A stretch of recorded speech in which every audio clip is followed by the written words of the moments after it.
Our topic for today is about trafficking in person. Ano nga ba ang trafficking in person? This is where people are taken or treated into situation where they are forced to work or do things they don't want to do. Ang sinasabi po dito is, yung mga trafficker is fino-force nila ang isang tao para gawin ang isang trabaho na hindi naman gusto ng tao na yon. Trafficking in person consists of action, means, purpose. Dito, malalaman natin kung ano yung mga action na ginagawa ng mga trafficker para mambutol ng mga tao. Tapos yung means, yung methods na ginagamit ng mga trafficker para manloko ng isang tao. Tapos yung mga purpose nila kung bakit nila ginagawa ang mga yon. Trafficking in person consists of action, recruitment, transportation, transfer, harboring, receipt. Recruitment. This is when someone tries to find a person to take advantage of. They might promise them something good, like a job or a better life, but the real intention is to exploit them. Ang sinasabi dito sa recruitment is, yung mga trafficker is nagre-recruit sila ng mga tao para pagsamantalahan. Yung ginagawa nila is hihikayatin nila yung kanilang mga victims sa pamagitan ng pagsabi ng sa trabaho na ito, maganda yung trabaho, maganda yung buhay. Pero ang hindi alam ng victim is i-exploit pala sila. Tapos transportation. After someone has been recruited, they may be moved from one place to another. The person being trafficked often doesn't know where they are going or what will happen next. Kung kanina, recruitment, na-recruit na sila. Yung transportation is, ito yung from one place to another. Ipupunta nila yung mga person na na-traffic sa ibang lugar. Tapos sa transfer is, the trafficker hands over the person to someone else who will continue to exploit them. Yung mga recruiters or mga traffickers is may mga boss yung mga yan.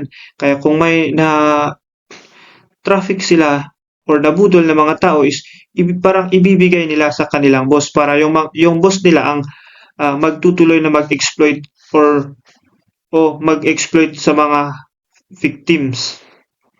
Tapos dito sa harboring, once the person has been moved, they are kept somewhere by trafficker order compliant. Dito sa harboring is itatago nila or i-isolate nila yung mga tao na na-traffic nila sa isang lugar tapos pagtatrabahuin sila na hindi ayon sa sinabi noong recruitment. Receipt. Finally, this refers to the trafficker receiving money or benefits from exploiting the person. It's like getting paid for doing something wrong and harmful. Dito sa receipt, ito na yung pinakikitaan ng trafficker yung mga victims nila. Next is, trafficking in person consists of means. Ito po yung mga methods ng mga trafficker. Threat, use of force, coercion, abduction, fraud, deception, abuse of power, abuse of vulnerability, payments, and benefits of controlling parties. Threat. This is involved making threats to harm the victims or their loved ones if they don't not comply with the trafficker's demands, such as intimidation, creates fear and compels with victim to submit. Yung threat ito is ito yung pananakot ng trafficker sa kanyang victim para gawin or sundin ang isang trabaho. Kung hindi gagawin ng victim, yung pinapagawa ng trafficker is pagbabantaan nila ang kanyang buhay o ang kanyang mahal sa buhay, like yung family. Use of force. Physical violence or the threat of physical violence is employed to control victims. This can include beatings, confinement, or other form of physical coercion. Kung kanina, threat, pagbabanta, ngayon naman is use of force. Gumamit na sila ng force like physical violence, yung pangbubugbog, beatings, ganun. Tapos yung coercion is This refers to the compelling someone to act against their will through pressure or intimidation. Dito naman is, yung mga trafficker is pressure or tinatakot nila ang isang tao para gawin nila ang gusto ng or ang kanilang pinapagawa sa isang tao. Dito naman sa abduction is the act of forcibly taking someone away from their home or community without their consent is a direct method of trafficking, often leading to exploitation. Dito naman sa abduction is parang kidnap siya. Bakit parang kidnap? Because taking without their consent. Kung kinuha na ng trafficker ang isang tao is pwede na niyang pagsamantalahan yung tao na yon. Pwede niyang gawin kahit anong gusto niyang gawin. Dito man sa fraud is, ito yung pagsisinungaling ng trafficker sa kanyang victim. For example, sasabihin niya na maganda yung trabaho, maganda yung buhay, ganun, mataas ang sahod, pero hindi pala yun totoo. Deception. Similar to fraud, deception involves misleading individuals about the nature and condition of work or living arrangement, often leading them into exploitative situation. Dito lang po sa deceptive is, ito yung sasabihin ng recruiters or yung trafficker na pagsisinungaling din to, sasabihin na sa lugar na ito is maganda ang nature, good condition, yung mga trabaho is maganda, ganun, pero hindi alam ng victim na pwedeng pagsamantalahan sila. Dito sa abuse of power. Individuals in position of authority may exploit their power over others, such as employee, government official, or family members to facilitate trafficking. Abuse of power is, ito yung pag-aabuso ng power. Like dito, for example, sa family is yung father is binayaran ng, dahil ama siya, is siya yung may kakayahan na i-control yung kanilang family.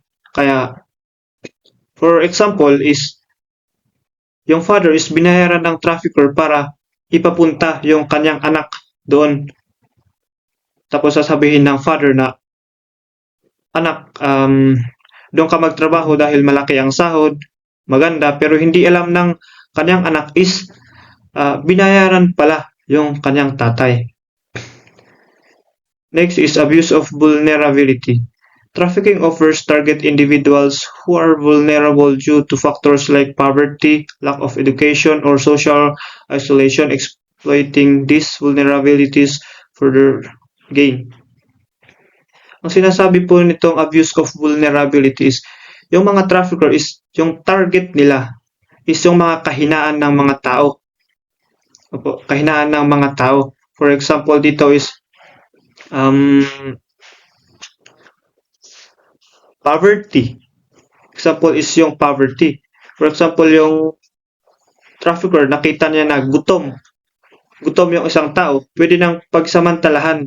Sasabihin na, kunin mo yung bag na iyon para bigyan kita ng pera. Pero dahil din sa lack of education, hindi alam ng victim na mali pala yung ginagawa niya. Ganun po. Tapos yung payments is, traffickers may pay intermediaries such as recruiters who help facilitate the trafficking process by bringing victims into traffickers' control. Ito po yung traffickers is binabayaran niya yung tumulong sa kanya para mapunta sa kanya yung victims. Tapos dito sa benefits to controlling parties is offering incentives such as money or services to entice individuals like family members or assist in the trafficking process by facilitating victims' movement or exploitation. Ito yung nag-offer ng trafficker ng money or services sa mga tumulong na nag-assist para matraffic ang isang tao. Trafficking in person consists of purpose. Ano nga ba ang purpose nila? Siyempre, to exploitation or to exploit person. Under this exploitation is the exploitation of prostitution, other form of sexual exploitation, forced labor or services, slavery or practices or similar to slavery, servitudes, removal of organs. Exploitation is when someone takes advantage of other person to benefit themselves, often making that person do things they don't want to do. Exploitation po na ito is yung trafficker is gumagamit ng ibang tao or gumagamit ng ibang tao para sa kanyang personal gain. Exploitation of prostitution. This means forcing someone to sell their body for sex against their will. It will making someone do something they don't want to do. And it can happen when someone tricks or treat them. Yung sinasabi po dito is, ito po yung pagpipilit ng sa isang tao para makipagtalik or makipagtalik sa o gawing business ang kanilang katawan.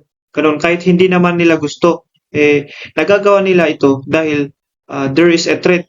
Kung hindi nila gagawin, pwedeng yung trafficker is pagbantaan yung buhay ng kanilang victims. Tapos dito naman po sa other form of sexual exploitation, this includes any situation where someone is made to do sexual things without wanting to, like taking pictures or videos that are inappropriate. Dito naman is yung trafficker is nagtitake ng picture or videos, pwede niya itong ibenta para pagkakitaan or pwede niyang pagnasahan, ganun. Forced labor or services. This happen when people are made to work without getting paid or under terrible condition.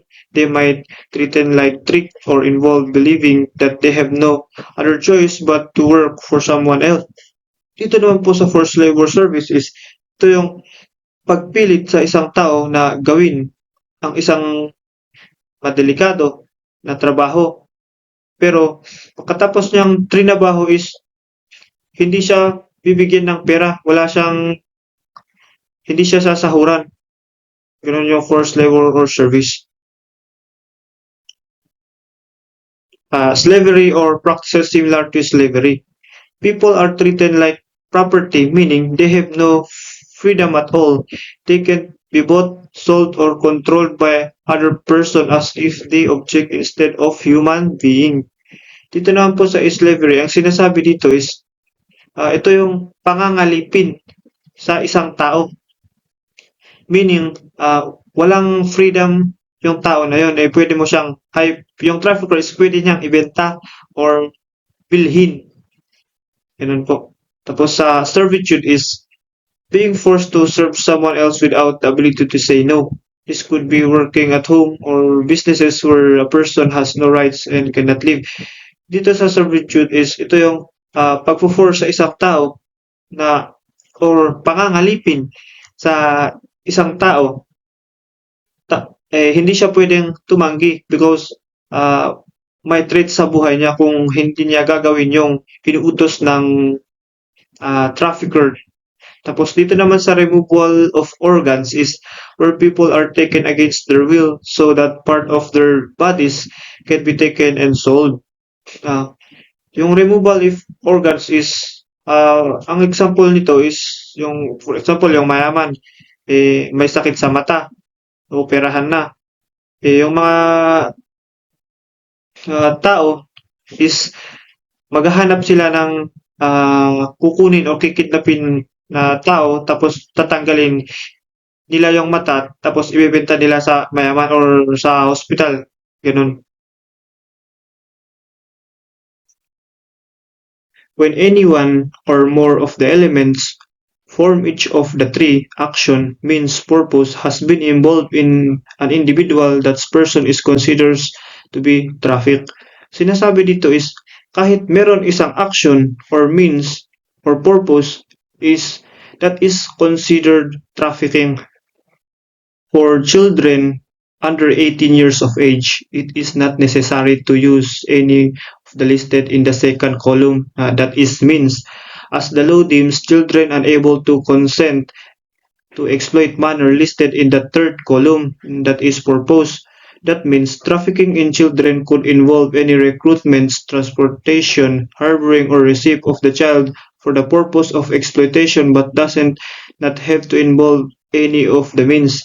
Ang sinasabi dito is kahit isa na meron sa action tapos wala sa means tapos purpose is that is considered as trafficking under the age of 18.